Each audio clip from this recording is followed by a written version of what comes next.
basuka nje uthole osisi bephethe ama-glass like this baphuza utshwala abazi ukuthi ulaka luyamfika umuntu noma edakiwe kuyosa utshwala buthi nkwe umulaka lukaNkulunkulu selufika lubakhipha endlini lubakhipha kuma-double stories lubakhipha kuma-triple stories lubakhipha zonke indawo abanye babalekele entabeni luyayobafika khona entabeni.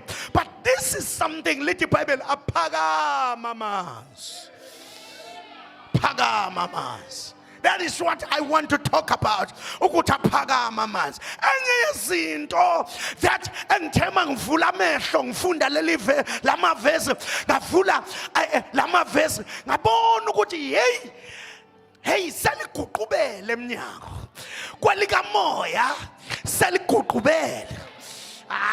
Can I preach as I feel?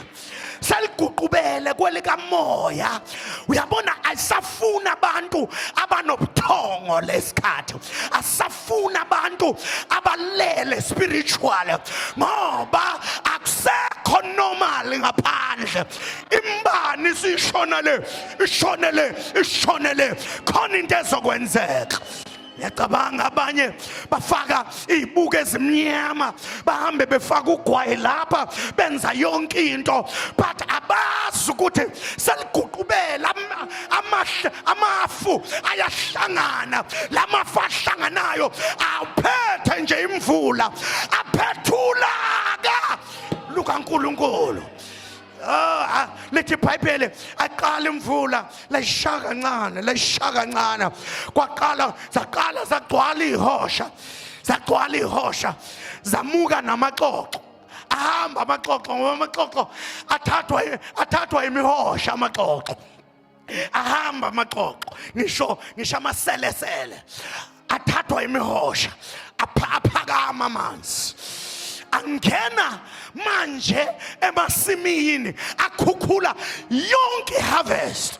Aphakama amanzi athi mayiphakama angene ebayeni akhukhula zonke izimva, akhukhula zonke inkomo, akhukhula konke okuphilayo. Aphakama amanzi athi mayiphakama amanzi awisa izindlu, awisa zonke izinto ezibizwa ngama-shelters.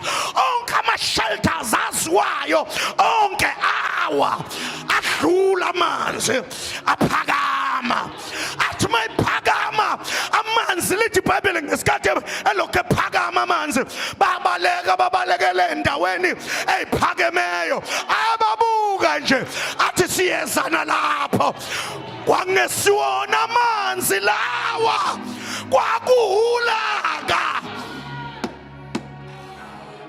Aphakama amanzi, aphakama amanzi. Can I preach bazalwane ukuthi lolulaka luyeza and lomfika umuntu noma ngabe umuphi ungayibalekela inkonzo kodwa luzokufika lapho khona.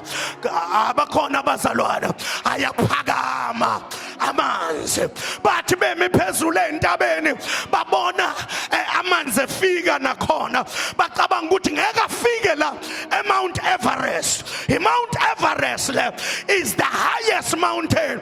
Kwasho ukuthi nayo yadalwa uNkulunkulu namanzi lolulaka olukaNkulunkulu. It's coming. Luyeza nakulabo abakuthukayo nakulabo abakubukela phansi ngenxa yensindiso. Ayaphaka